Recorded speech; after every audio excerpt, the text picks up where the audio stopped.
Episode number 3 with happiness guru, Dr. Raj Raghunathan.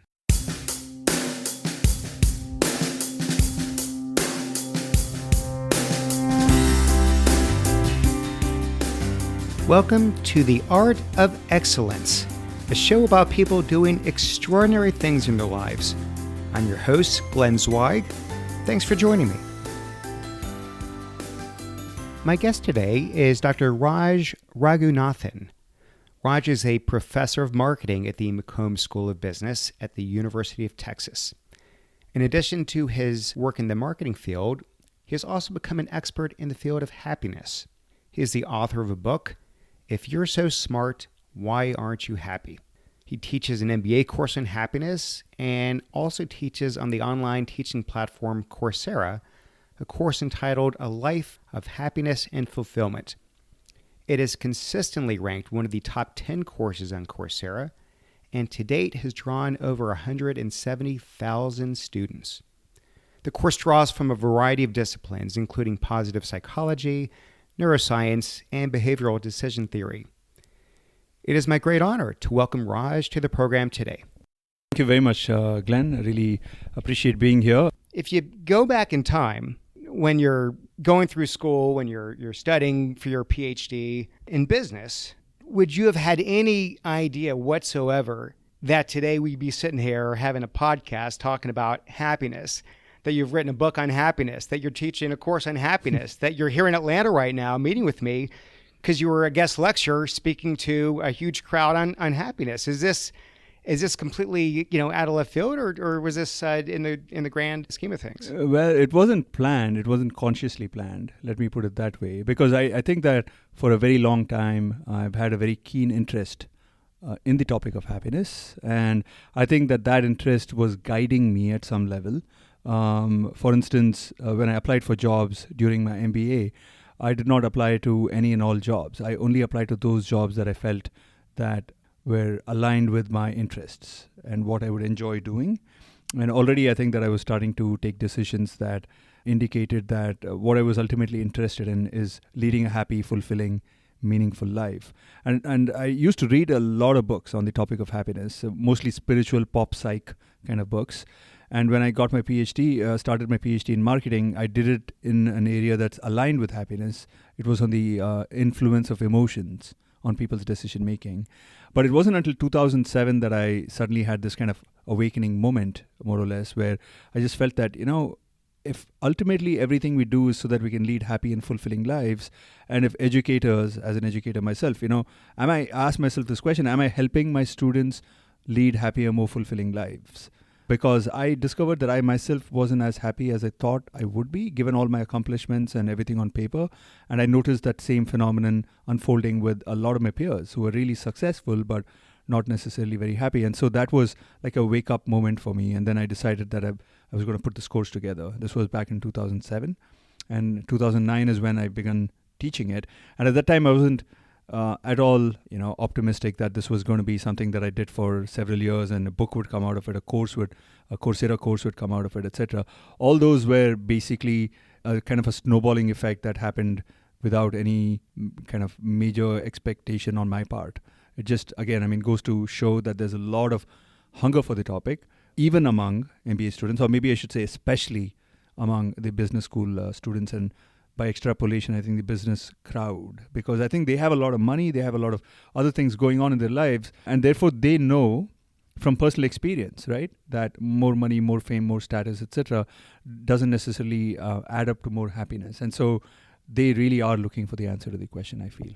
Before we dig into the thesis of the book, and is it me, or has this whole concept of happiness, introspection, trying to figure out what makes for a fulfilling life, I feel like this wasn't a hot topic. And it feels like in the last, maybe 5 to 10 years, all of a sudden, there's a proliferation of books, of courses, of websites, of motivational speakers. Why is that? Are we more miserable than we used to be? Are we more introspective as a society? What's behind all that? It's all you. It's all you, Glenn. It's all me. Okay, well, I figured that. Well, that ends the interview, I guess. No. I think you're right. I think that there's been a big upsurge in the interest in this topic. And I would kind of attribute this to at least three different trends, right? One big trend is that uh, we've had a bigger and bigger proportion of people who have reached a level of wealth and access to resources and a set of exposure to experiences where they know. I think it was Jim Carrey or somebody who said something like, I wish everybody would be famous and successful, because then they would know that more fame and more success doesn't necessarily add up to more happiness, right? And I think that to some extent his wish has come true. I think in the last maybe 15, 20, maybe even 25 years, there's just a critical mass of people in the millions probably around the world who know from personal experience that they are not happy despite having a lot of resources and access to resources, right? So if you go back maybe 200, 300 years back, and the only people who could say that, more money is not going to make you happier are the kings and the queens and the aristocrats, perhaps, right? Now we have far more number of people. Second big trend is that in the last 20 years especially, we have had a significant amount of body of work on the topic of happiness in science, right? Especially in this area called positive psychology. We did not used to have such a big field with a lot of very smart, very dedicated researchers going all out studying this topic. We just didn't have it. I mean, if 30, 40 years back, you had to come up with an answer to the question, what are the determinants of happy and fulfilling life, you would have had to depend on your personal experiences and the experiences of other people and maybe wise people, God men, and so on and so forth.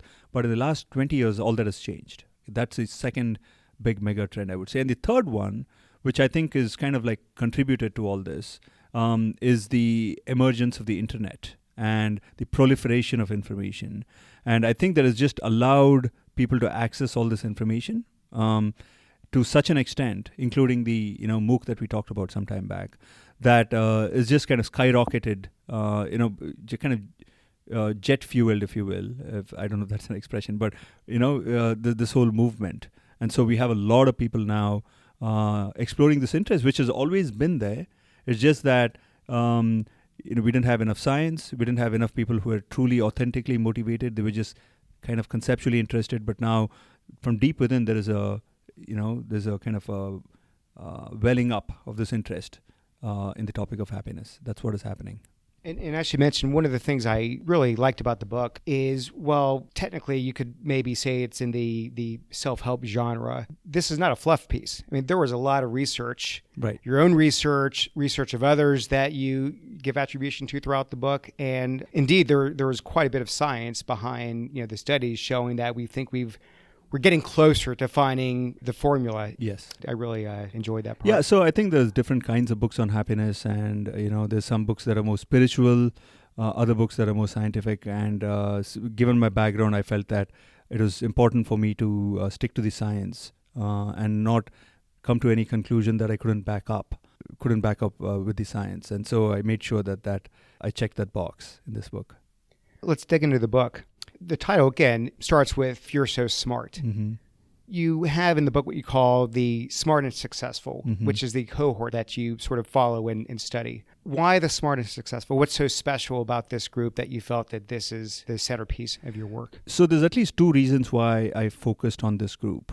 One reason is that it was just intriguing to me that the smart and successful in general aren't any happier than the not so smart or not so successful. I mean, even if they are happier, they certainly aren't as happy as you would think they could or should be.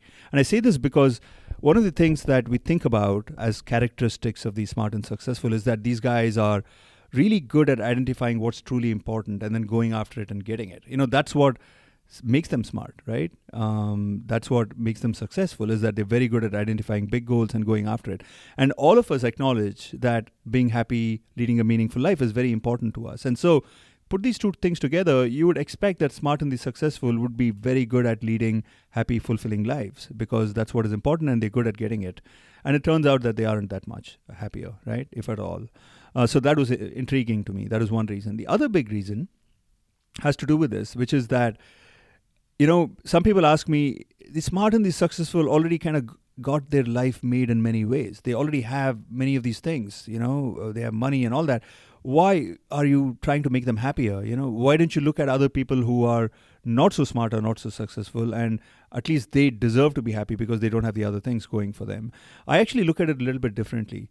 The smart and the successful people are the ones who have the ability, they have a better ability to enhance the happiness of everybody around them. They are the gatekeepers to all the resources. And so if it turns out that if you can make these smart and successful people happy, and it turns out that you can't really be happy on a sustained basis unless you're also a nicer person, you're more compassionate, you're more giving, you're more kind, then what would happen naturally is that by making these smart and successful people happy, I'm triggering a kind of like, a breaking of a dam, so to speak, where they now are going to be agents of positivity. They're going to send out bigger ripple effects of positivity around them by sharing what they have, their wealth, and being more kind, being more compassionate. And so the overall lift, if you will, for society would be greater. That was my thinking in targeting the smart and successful. Of course, I also felt more qualified to talk to this group because I'm kind of embedded in that group, being a business school professor and having gotten a PhD myself, and being fortunate enough to enjoy quite a good lifestyle myself. So I kind of belong to that group in some sense, and therefore I felt that I would be able to use the language, the set of examples, etc., that this target group would find relatable. So in the book, you identify several what you call deadly happiness sins, and then you prescribe an antidote for each of them.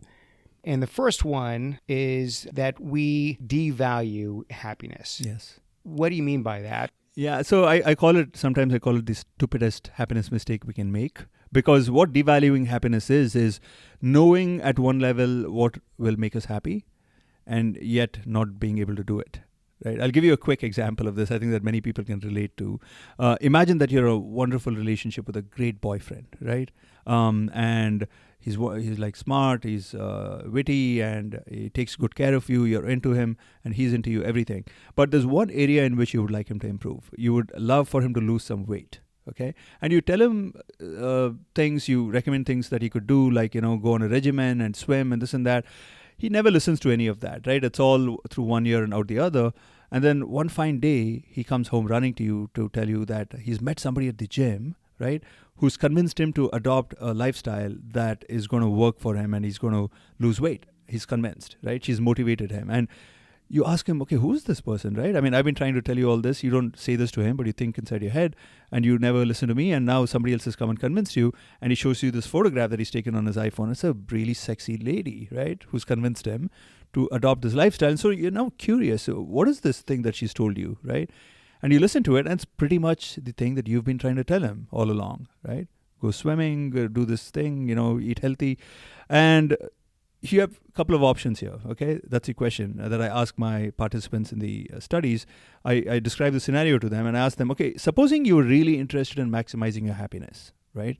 Which of these two options do you think is more conducive for that goal? Option A, point out angrily to your boyfriend that the other person has told him nothing new and you've been telling him all this all along and you feel disrespected and all that. Or option B, kind of pat him on the back, congratulate him and tell him that, look, I mean, I'm sure this is going to work. Good for you, right? I'm happy for you. Most people, right, close to 90% of the people recognize that the happiness maximizing option here is to do option B, right? Congratulate him. Because I think most people realize at some level that in relationships, you can either be happy or you can be right sometimes, right? You can't be both. And yet, when I ask another group of people, so which of these two options do you think you would actually do, right? Not what will make you happy, not what your higher self knows is the right thing to do, but what would you actually do? Only about 70% say that they would actually pick option B. And so good 30% of the people are admitting, right, that they would be very tempted to shout. And I'll bet the number is even higher. Yeah. Those are just the ones willing to raise right. their hand, but Right. I'm guilty as charged. So that's the idea, is that, we often recognize what the happiness maximizing thing to do is, but then we often let other things like money or ego or fame or success or, sometimes it's beliefs, right? That I am not good at this, or that, you might have fear of failure, a kind of a belief that stops you from doing the thing that would be good for you in the long run. If you were to just overcome this fear of failure and attempt something, that would be good for you in the long run. It would make you a happier person, but that holds you back. So that's what I call by devaluing happiness. Not doing the thing that you know at some level is the happiness maximizing thing to do. Is this something when you test these students, when you test people in your courses, do they recognize the paradox? Absolutely. And to a lot of them, it's a little bit of a light bulb going off in their head kind of a moment, because they recognize the phenomenon. They don't sit back. They haven't kind of articulated it or sat back and used these kinds of words and examples to kind of flesh it out or concretize it in their head. And the value comes from getting people to kind of recognize that this is actually something that is hurting your happiness. People just do it and they think that, everybody does it and that's how life is. And that's it, leave it at that, without actually kind of digging a little bit deeper.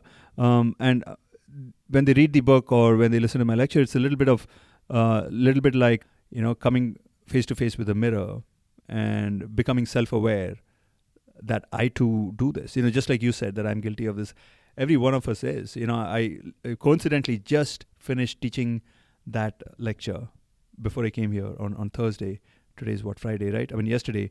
And so the lecture ends with me giving out a sheet of paper in which I list a number of common ways in which people commit the fundamental happiness paradox. And I ask people to kind of self-rate themselves on how guilty they are on each of those. And then I have them discuss this with each other, which is a very valuable exercise for them. Peel the onion a little bit into the, why do we do this? And you talk about something in the book called medium maximization, which is something a lot of us do. Talk about that and how that plays into this. Yeah, so the kind of simplest way to understand medium maximization is to continue to pursue those things that used to boost your happiness levels but have long stopped doing so. A great example is money. Up to a certain point, money is important for your happiness until your basic necessities are met. Okay, maybe a little past that, so that you can enjoy some good comfort. Okay, but there comes a point where more money is not going to make you happier on a sustained basis, right? If you're earning, let's say, a couple of $100,000 a year, getting a $10,000 raise is going to make you happier probably for 2 or 3 months, and then you're going to go back to your base levels. It's not going to make you any happier than say compared to a situation where you were earning only $40,000 a year and now you're getting $50,000 a year. There it makes a big difference, right? But not at the $200,000 level. But nevertheless, because in our past, more money used to make us happier until we hit that point, or we see other people for whom it makes them happier, or because it does make us happier in the short run, we end up kind of subscribing to this belief that more money is going to make me more happy. And so what we end up doing is we pursue money so that we think that it's going to make us happy. And then after some point, it's like we forget about the happiness altogether, right? And we end up only pursuing the money because, we somehow deep down believe that it's going to make us happier. Even if it's not making us happier, we end up getting fixated on that medium to happiness, or the means to happiness, if you will. And so we end up collecting points, right? It's like, I don't know if you've been to Chuck E. Cheese's sometimes. They give you these tokens for playing a game well, and you can actually put in some money to get a lot of tokens out without even playing the game. Okay, and the tokens are a result of your playing the game well.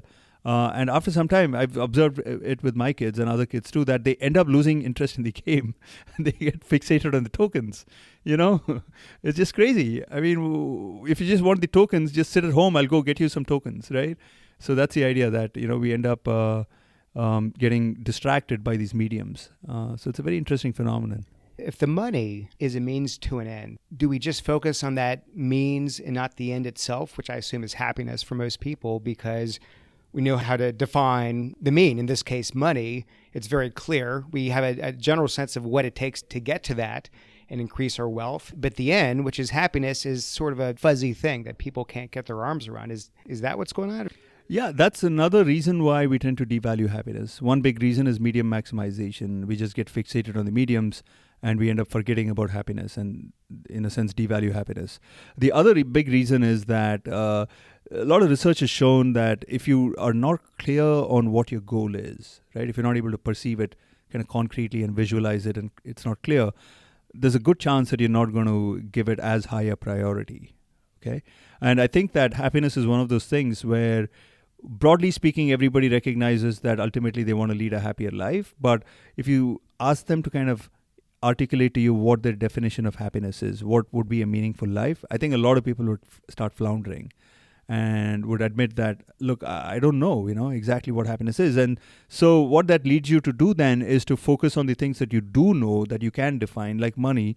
You know when your bank balance has gone from $100,000 to $200,000. But with happiness, how do you know you've gone from a 7.8 to a 8.2? It's much more difficult to quantify it. And so you end up devaluing it. And so one of the exercises that I have my students do, and in the book too, I have this exercise, which is to define happiness. You got to have a pretty clear idea of what happiness means to you. And this is actually, in a sense, more tough and more simple than you might expect it to be. It's more tough because it's not merely kind of hand waving and saying happiness is, I know it internally and I don't have to explain it. I know it when I see it, kind of a thing. I don't think that is good enough.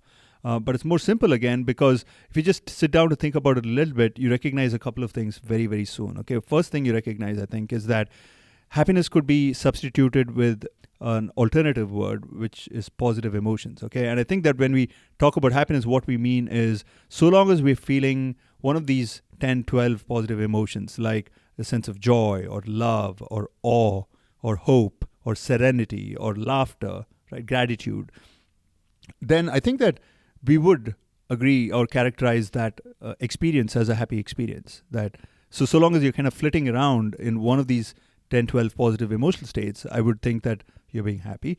And not just that, the second thing you recognize is that sometimes, actually, and this might be at first blush somewhat paradoxical, but even a negative experience could, at one level, be a positive experience and therefore a happy experience.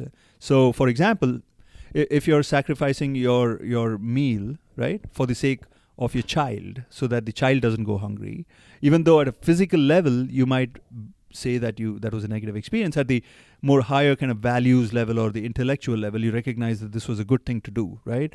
And if you just kind of extrapolate from that example to other experiences where you might feel negative in the moment because you're striving towards a task, you're anxious, you're not sure if you're going to achieve something, but in the long run, you know that you're doing something that's worthwhile. You're aspiring to grow. You've taken on a challenge that's commensurate with your skills, and you're not just being defeatist or escapist in your life, right? You've taken on challenges that are worthy, even though you might feel anxious and feel that, at one level you're feeling negative, at another level you also recognize that this is what you ought to be doing. And so you're leading a fulfilling, meaningful. That's why the word meaningful and fulfilling are very important to kind of go along with the word happy, because happy by itself seems to connote more of a sense of temporary pleasure, if you will, as opposed to something that's more deeper, that's more meaningful. And so when we sit down to think about what happiness is, I think we quickly recognize that it's mostly these positive emotions, right? But it could also include some negative emotions. I would imagine how you define happiness and or fulfillment when you're in your 20s, your 30s, your 40s, the definition is going to change. Either it changes, or maybe you didn't have the clarity you thought you did when you were younger and you realize that there's more to life than what you knew in an earlier stage. That's right. And I think that some of it has to do with this idea that, when you're younger, typically you don't have a whole lot of resources and slack and money. And therefore, you're still caught up in that struggle for basic necessities. And at that point, it looks like awesome when you think about a life in which you have unlimited sums of money and you can do whatever you want. And you're just thinking that I'm going to do more of the things that give me pleasure. I'm going to travel more. I'm going to eat more. I'm going to drink more. I'm going to sleep more, or whatever. And then you reach that point where, you're capable of doing all those things because you have the resources to do it. And then you recognize that, hey, this doesn't quite add up to a happy life. There's something missing. And that's what I meant when I said some time back that we have a critical mass of people there who know that as from personal experience. And at that point, you recognize that there also needs to be this thing called meaning, that you need to be doing something that's not merely adding to the positive pleasure kind of elements in your life, but is making you grow and contribute and transcend yourself in a sense, to think of other things beside your own self-centered interests. And that becomes very clear when you're past that point. And that typically happens when you're older. You mentioned a second, and there's seven, I should mention, seven deadly sins, happiness sins. The second one, main other one I want to focus on, is the notion of people needing to seek superiority. Yeah, so this is again not something that is an unknown phenomenon. I think that most people are aware that they have a desire to be superior to other people. And even if they don't recognize it within themselves, they certainly see it in other people. And I have to say that, this is contrary to what a lot of new agey, kind of spiritually oriented people might have us believe. It's not a superficial goal, and so it has to be treated very seriously, that we have this desire for superiority. And it also has to be acknowledged that when you do infer that you're superior, or other people tell you that you are superior, when you get that kind of information, it does make you feel good. And there's a lot of evidence showing that if you are in fact higher in status, you're going to enjoy a better emotional life, you're going to live longer, you're going to have less stress in your life. Not just human beings, even among lower order animals, that this has been observed. And so there is some deeper hardwired set of reasons why being of a higher status enhances the quality of our life, the quality of our well-being. Okay? And because that is there, because that's how we are, I guess, like set up, the world is set up that way, and we are hardwired to experience joy or happiness when we are superior. I think it's not surprising that many of us kind of want to seek that superiority. We want to be the richest kid on the block, keep up with the Jonases, etc. The problem is that when you go on that path of pursuing superiority or chasing superiority, it turns out that it actually undercuts your happiness in the long run. Let me underscore this, because one of the most fascinating parts of the book for me was the fact that, going back to what you said earlier, that being superior is actually very positive from a happiness perspective. That's right. But the pursuing part of superiority makes people miserable. Why? Again, it's almost another paradox. Yeah, it is a kind of a paradox. It's one of those things where you need to kind of sit down and wrap your head around it. What it is in the end, you want to be somebody who's got access to resources and is doing well in life, but in order for you to be happy, but you do not want to engage in a whole lot of social comparisons and tether your happiness to coming out superior to other people. And so you shouldn't tether your happiness to your relative standing to other people. So it gets a little bit complicated at one level, but it's really simple at another level. Okay, what you don't want to do is constantly compare yourself to other people in order to motivate yourself to do better in life. In fact, the less you compare yourself to other people, less you pursue superiority, the better off you are, not just from happiness, but even from the standpoint of being superior. This is where it gets really interesting. Even from the standpoint of being successful, you're better off in the long run, not comparing yourself to other people, but rather immersing yourself in the work without really, it's going to be difficult to completely not compare yourself to other people. But let's say that you spend 80% of your time comparing yourself to other people and only 20% of the time kind of deriving satisfaction out of working. I would say reverse it if you can. And if you do that, then not only are you going to be happier, you're also going to see, somewhat surprisingly for many people, that you actually put yourself in a better place to be successful. Why? Because it is when your mind is not occupied by, and capacity of your mind is not taken up by comparing yourself to other people, but rather the full capacity of your mind is involved in the task itself. Do you put yourself in the best position to gain the skills and the abilities to progress faster towards being skilled, being a master of what you do? In fact, if you look at anybody around you who's we all acknowledge as being really good at what they do, you can almost take it as a given, as a guarantee that they've spent at least 10,000 hours, okay, being completely involved and immersed in the task at hand. Take a composer, or take an investment banker for that matter. Anybody, even people who are making money. You can't really progress towards mastery unless you immerse yourself in the task for a significant critical number of hours. And you deny yourself that opportunity by comparing yourself to other people, because part of your brain is now occupied by how you're doing relative to other people, so you're not able to fully immerse yourself in the task. In this immersion you speak of is what's known as flow. Yeah, I think that's one of the words that describes that experience of being completely immersed in an activity, yeah. I'll share a little something with you and my audience. For years, the most stressful time every 3 months for me is when the business school bulletin, alumni bulletin would come out. And you go to your class section and you sit there and read who's retired, who's buying what companies, who's dominating the world. I'll raise my hand and admit it's very hard to not be susceptible to having your self-worth, your self-esteem to some degree tied to how am I doing relative to my peers, because that becomes your cohort to which you compare. It is very natural. So here's the thing, right? I think that the comparisons with other people and getting evaluated is not going to go away, and neither should it go away. Here again, I differ from a lot of other people, particularly I would say that the new agey type people who recommend that let's not even compare. And I think that has tried to be operationalized through everybody's a winner kind of a way of behaving with our kids nowadays, that everybody gets a trophy and stuff like that. That's not very healthy either. That ends up leading to other problems with everybody feeling entitled to getting rewarded all the time and not being able to take negative feedback and all that. If we are to function as a society, we need to be able to evaluate people and stack them up. So you do need to get that brochure, so that if you see that, oh, this guy has moved from this industry to that industry, okay, now I have this goal. Who is the best equipped to achieve this goal? You'd be able to pick up the right guy based on that information. If we did not have any calibration, any evaluation, we would probably put an opera artist to build a bridge, right? And it would probably collapse. So as a society, we do need to have evaluations going on.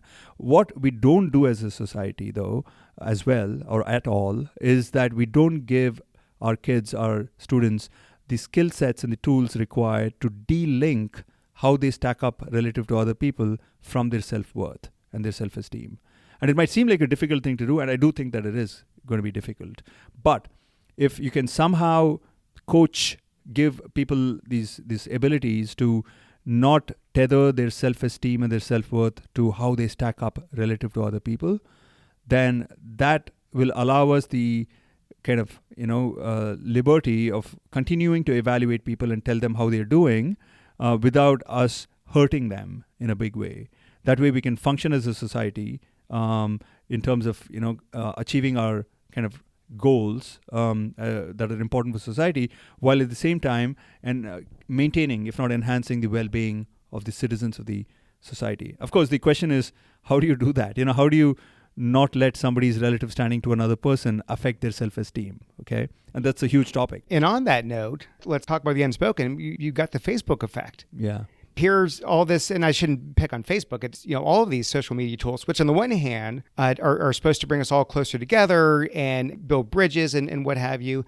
On the other hand, these aren't really truly authentic, transparent sites. People want to put their best face forward. Their lives, their kids' lives, their jobs, everything about it. And so you're seeing a very warped perspective. And you talk about in the book how, one of the many downsides to this comparison is that if you don't achieve it, that it can lead to depression. Right. And I wonder if all of the social media has actually increased that. If it's made it harder to achieve happiness, harder to, as you say, stay clear of all the comparisons and just find your own intrinsic self-worth. Do you have thoughts on that? Yeah. There are studies that on average show that when you're more present on social media, you spend more time on social media, you tend to be less happy. And it's clear to see why, right? Because, everybody tries and portrays their best selves on Facebook and all these other social media. And so if you go on a vacation and take, 1,000 pictures, the 10 pictures that go on Facebook are the most flattering ones, right? And you would think that the person who put those pictures at least would be happy. They've certainly made all the people that are in their friends group less happy, because they've just signaled to them how much their life sucks in comparison to your life, at least for now, right? But even the person who posts those pictures isn't too happy for very long, because he or she doesn't get as many Facebook likes as they would want, right? And so you've made other people miserable, you made yourself miserable, you made the whole world miserable, right? So that's not to say that the social media can't enhance your happiness. I do think that it can bring people closer together if you're talking about real issues, showing your real self, and or sharing information that is useful for growing or learning about a topic, etc. It can come in handy. But yeah, I do agree that to the extent that it kind of builds this tendency to compare yourself to other people, and without having learned the ability to protect your self-worth, it is going to have detrimental effects.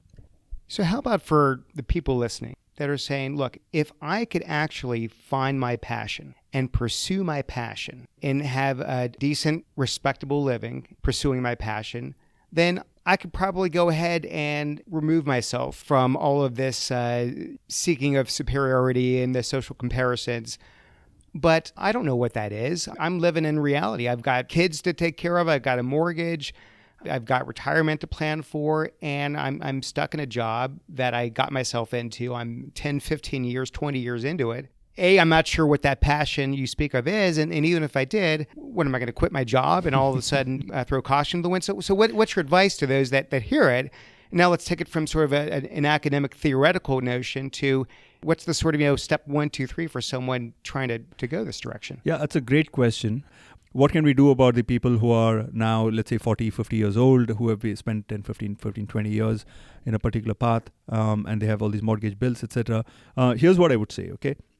The first thing I think to recognize is that by then, hopefully you've recognized that having more money so that you can splurge on another vacation, another car, another fancier kind of a swimming pool, etc., hopefully you've recognized that that's not the answer to deriving sustained happiness levels.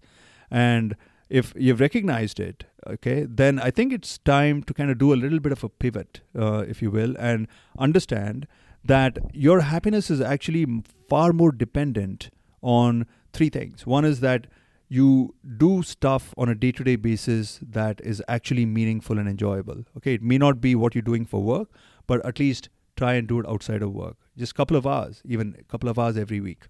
Okay. Second thing is that your happiness depends a lot on relationships.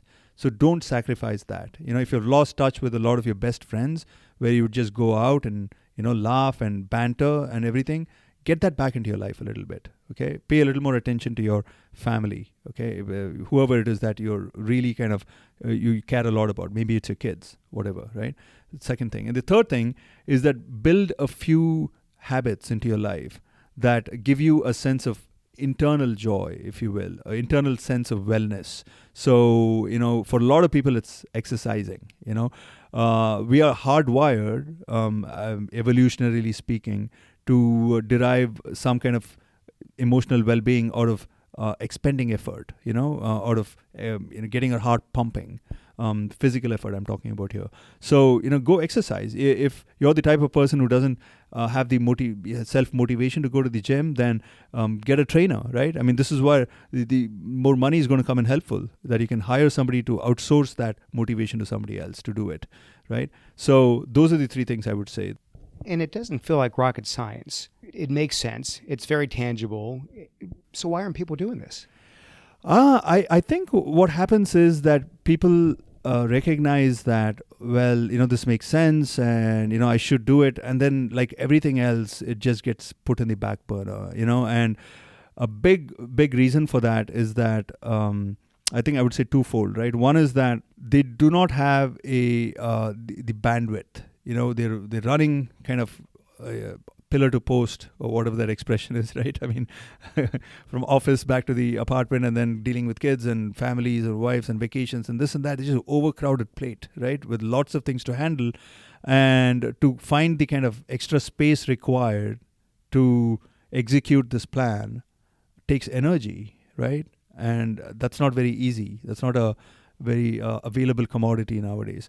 And the second kind of, I guess a related reason, but an important reason nevertheless, is that it's almost as if people need somebody else to come with a hammer in their hands and kind of knock them on their head and say that, knock some sense into them, right? Saying that, look, this is your life. If you don't do it now, you're not going to do it later. And then these weeks and months are going to become years and decades. And you're going to end up when you're 70, kind of regretting not having had enough meaning in your life. Do it now. Right now is the chance. You're not going to get another chance to lead your life again. So that, they need somebody else to kind of almost uproot them from where they are. There's inertia in the system, and push them along. And that, unfortunately, we don't have people around like that who going around getting people off what they're doing, the meaningless rut they are in, into a more meaningful track. And if you had a kind of concrete plan, a planner that can help you with the plan, and then, also kind of keep on top of you and push you in the right way to do it, I think you'd have people doing it. But we just don't have that. Maybe it's an opportunity for some consulting services to come up on career change, following a life of passion, how to do it. I haven't seen too many of those kinds of organizations. Maybe there is an opportunity there. When you look at all these bad habits, the devaluing happiness, the chasing superiority, the not focusing on flow and things that give you real meaning and purpose and passion, is this somehow a manifestation of our country, of capitalism, of our school system? Is this, you grew up in India. Mm-hmm. I don't know how much you studied other countries and other societies, but is this pervasive across the world, or is this something that's really flared up here? I do think that it's flared up more in societies that are more capitalistic in nature. But what is also true is that it is the capitalistic structure that also allows us more freedom to talk about these topics in a way that couldn't be potentially talked about in other kinds of ideologies. So it's like a little bit of a mixed bag is how I would say characterize the capitalistic system. So on the one hand, it encourages you to focus on being better than other people, being competitive and getting ahead, and focus on consumption and material things and so on and so forth on the one hand. On the other hand, it also gives you the freedom to choose the kind of life that you want to live.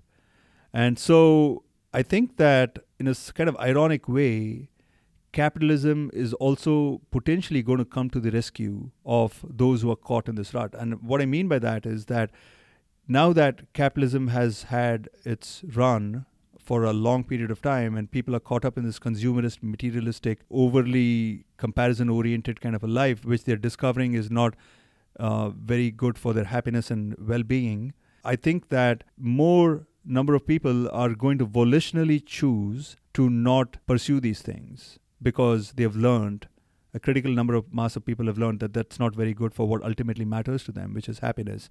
And so volitionally, people are going to choose to not be materialistic, not be engaged in as much social comparisons, not be as self-centered.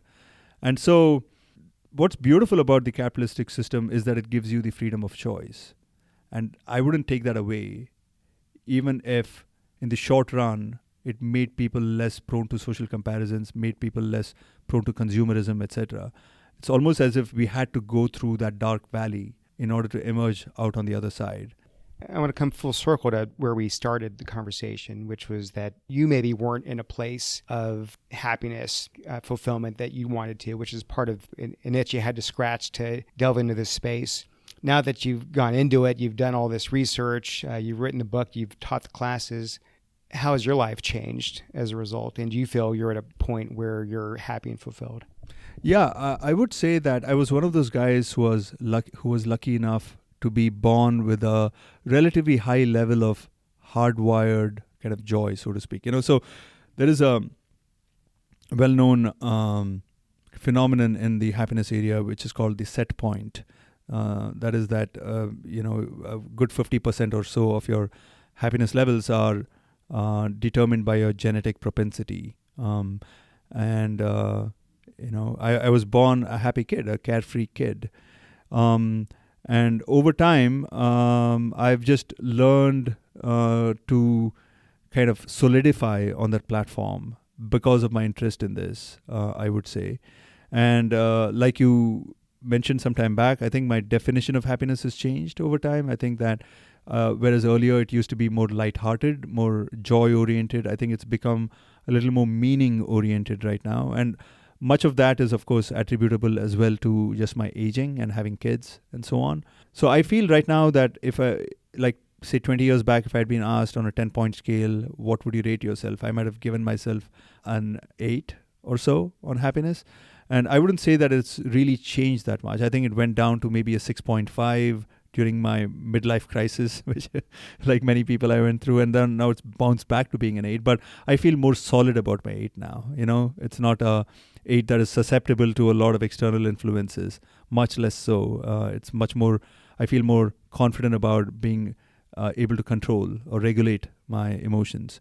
Not in an artificial way, it's just that I just feel more solid. I'm more discerning, I'm more self-aware, I'm more knowledgeable about the world and about myself. So those are some of the kind of ways in which I feel I've changed over time. Does doing the research in this topic, teaching students about happiness and fulfillment, allowing them to lead richer lives, is this giving you more purpose and satisfaction than teaching the other courses?